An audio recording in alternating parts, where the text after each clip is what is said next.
So you want to know what it's like to live in the Union City, Newark, and Fremont area? Well, that's what we're going to talk about today, so let's get to it.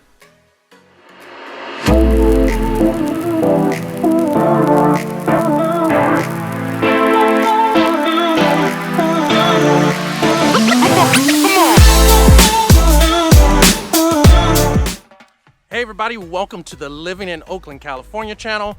I'm Rich Fleming, your local realtor, and I'm here to teach you everything you need to know about living, working, playing, sleeping, eating, whatever in Oakland and the rest of the San Francisco East Bay. I get a ton of people who reach out to me with questions about what it's like to live here, how to transition here, what do they need to know before they get here, and I absolutely love it. That's why I do these videos. So if you've got questions, you know what to do. Drop me a text, give me a call, send me an email, whatever works for you. Because when it comes to transitioning and living in Oakland and the rest of the San Francisco East Bay, I got your back. So in today's video, we're going to talk about the three most southerly cities in Alameda County along the 8080 freeway: Union City, Newark, and Fremont. We're going to talk about what it's like to live here, how much it costs to live here, why people love living here so much. So let's get to it. So I'm in Union City, California right now. Behind me, hopefully you can see it, is the iFly Center. So this is a simulated skydiving center. I believe it's the only one in the Bay Area. Very popular event to do. I don't even know if they're open right now during the times of COVID. And it is located in Union Landing, which, for lack of a better description, is the commercial hub of Union City. It's where a lot of the stores, a lot of restaurants, the largest movie theater in the area, all located here in Union Landing. And Union Landing was actually a drive-in movie theater until about 20 years ago, a little bit more, and it got developed. So you will find most of the large restaurant chains. There's a Walmart here, a Lowe's here, In-N-Out, which I'm guilty of having visited more than once. This area, Newark, Fremont, Union City, historically was a bedroom community more known for its warehouses and light industrial than for being like a real true destination place to live in the Bay Area. And that changed about 20 or so years ago, and that's really due to the technology boom. And you might ask, what really changed for these three cities due to technology? Well, it is their geographic location.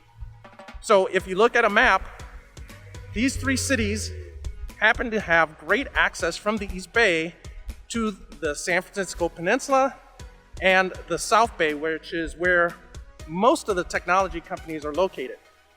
So it's really geography that's really caused the boost in the popularity of these three cities. So let's talk a little bit more specifically about Union City. It was incorporated in 1959, January of 1959, has a population of about 74,000 people and covers about 19 square miles.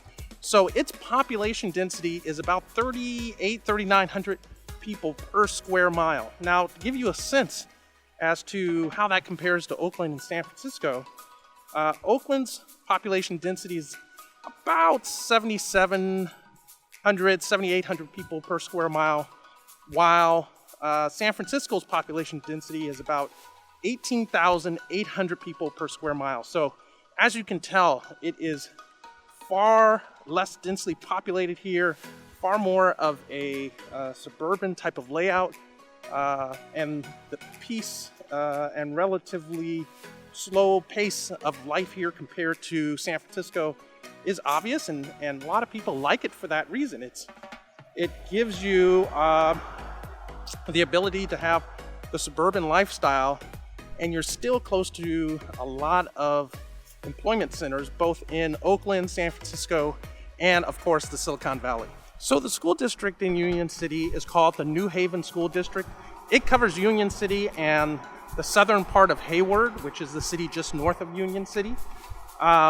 If you're not from California, one thing to understand about school districts out here is that they have nothing, and I mean nothing, to do with city boundaries. Sometimes they are the same as city boundaries.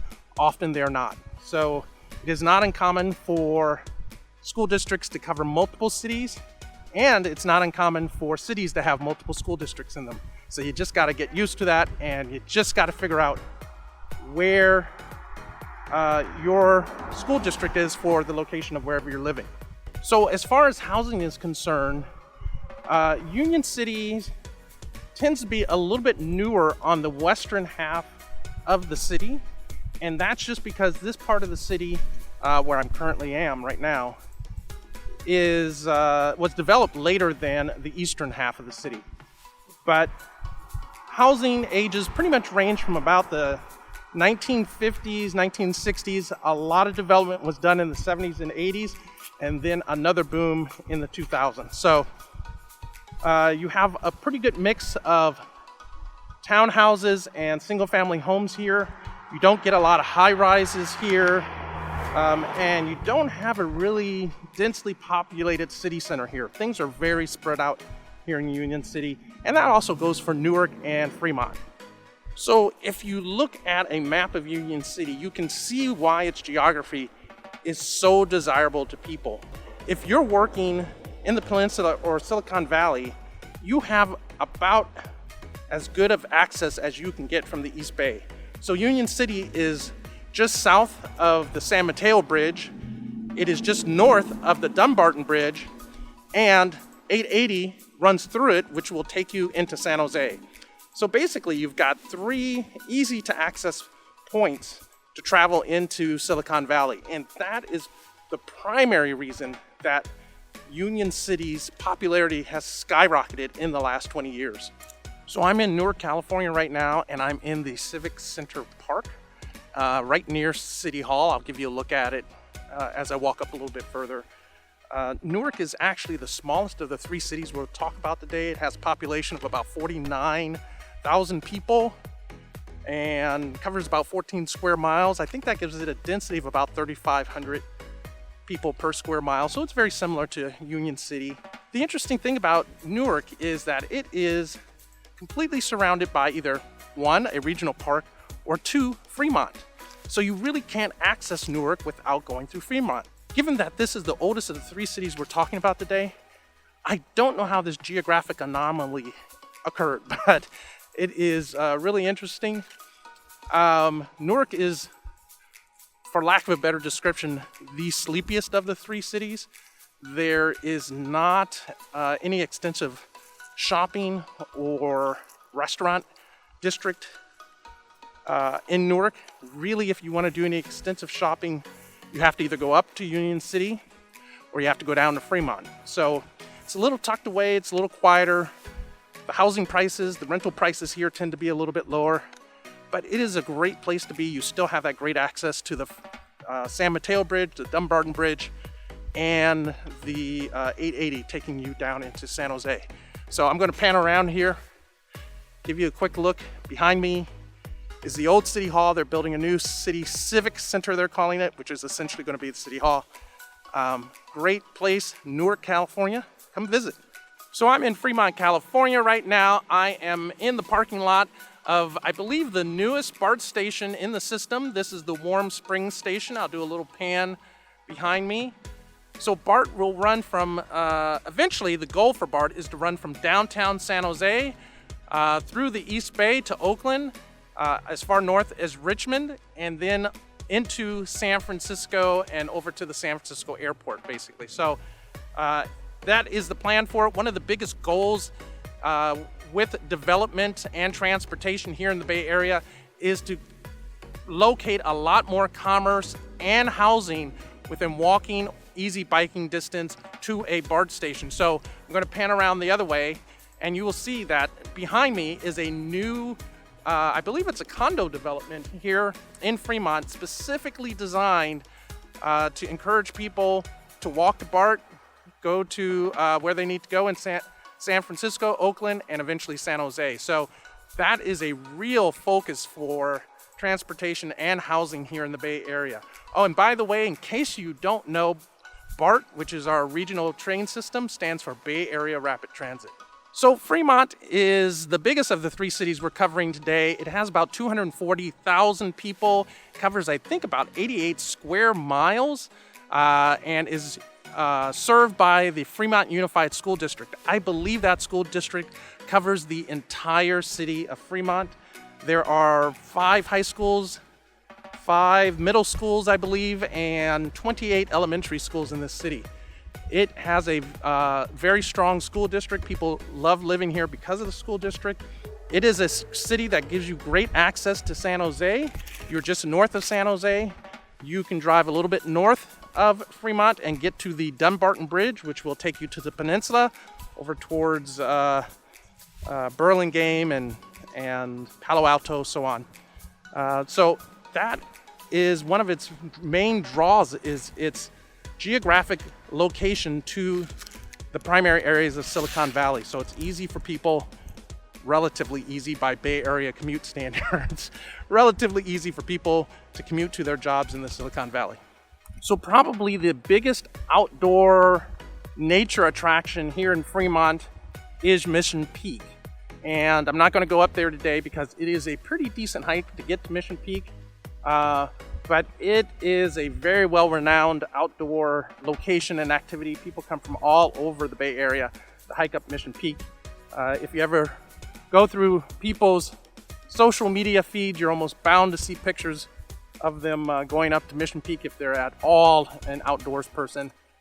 It is a great hike. It's a great day out. It probably takes you about an hour, maybe an hour and a half to get up there, depending on how fit and used to the hike you are. But great views of the East Bay of Fremont from up there. So check it out. So I'm in Fremont, California. I am in the Niles district. So Fremont is broken up into, I think it's about 10 to 12, essentially business district. The Niles district is on the easterly side of the city. And I'm in front of the Niles Silent Movie Museum. And a lot of people don't know that in the early 20th century, when silent movies or the movie industry in general was just being developed, just burgeoning, and it came from the East Coast to the West Coast, not all of the development naturally happened in the Los Angeles, Hollywood area. There were a fair number of movies produced in this area, and that museum really pays homage to that heritage. So it is a great little place to stop and visit. The Niles district is a little bit off the beaten path in Fremont. It isn't near 880, so a lot of people don't know about it unless they live in this area. But it is the old town feel of Fremont from the 1950s. It isn't the large strip malls that you will see mostly on the western side of Fremont. So there's a park behind us. It's a great place. This is Niles District, Fremont. So I am at the Niles Depot Museum, and this area used to be a train depot in the early 20th century, at the turn of the last century. And so there's a small museum here, a park. I'll give you a little pan here of the park. Really keeping the history of this area alive, letting people know what it's about. You have actually an old rail car from earlier, from the 20th century, early 20th century behind me. And Niles was just one of those areas where it was a transit center for a while. So it really was a town into itself. So a lot of the districts of Fremont were essentially independent towns that just kind of came together and became Fremont. But these areas have been around for quite some time. So I'm at one of the most popular attractions in Fremont, and this is the Aquatic Adventure Water Park on Paseo Padre here in Fremont. Next to it is a skateboard park, which is also very popular. The water park was closed this year, times of COVID, but during the summer months, typically this is an extremely popular location, drawing people from all over the East Bay to go to this water park. And it's just a fun and great thing for the family. This skate park, I think this skate park's been open about 15, 20 years. Very popular, as you can see, lots of activity, great draw for the kids.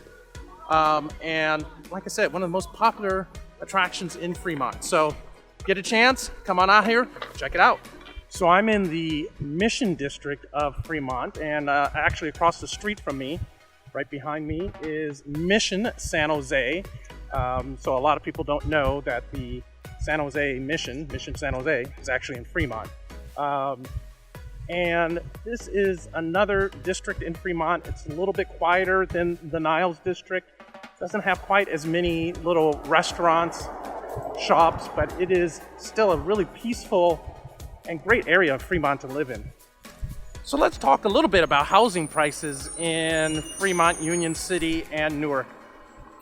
So Fremont, the median price is greatest out of the three. The median price right now is about $1.16 million. In Union City, the median price is about $960,000. And in Newark, the median price is about $900,000. Now, that can be skewed by, the number of homes versus the number of condos and condominiums. Also, in Fremont, a lot of homes are in the hills of Fremont, which are this way, and there are some palatial places up there. So you do get a fair number of homes that go for $2, $3, $4, even $10 million up there. So that can also skew the numbers. As far as renting is concerned, it is not quite as expensive as being in San Jose or the peninsula, but for a one-bedroom apartment in this area, you could easily pay $3,000 plus in any of these areas. Probably not as much in Newark or Union City, but as you go further down in Fremont, closer to San Jose, closer to the tech hubs, the more you pay as a renter. So that's a quick introduction to these three cities, Fremont, Union City, and Newark. And it's really a story for these cities of the tech boom and geography. They just happen to be relatively close to the tech centers in the San Francisco Peninsula and in the South Bay. And they just happen to also have great access to the bridges and freeways that'll get you to those tech centers. So I'll be doing individual videos on these three cities to take you a little bit more in depth in the future. But in the meantime, if you do have questions about what it's like to be in Fremont, Newark, or Union City, you know what to do. Drop me a text, give me a call, send me an email, whatever works for you. Because when it comes to helping you transition to Oakland and the rest of the San Francisco East Bay, I got your back. If you like this video, please hit that like button so YouTube knows to show it to other people such as yourself. Hit the subscribe button, hit that bell notification so you know each and every time I drop a new video, and I'll catch you in the next video.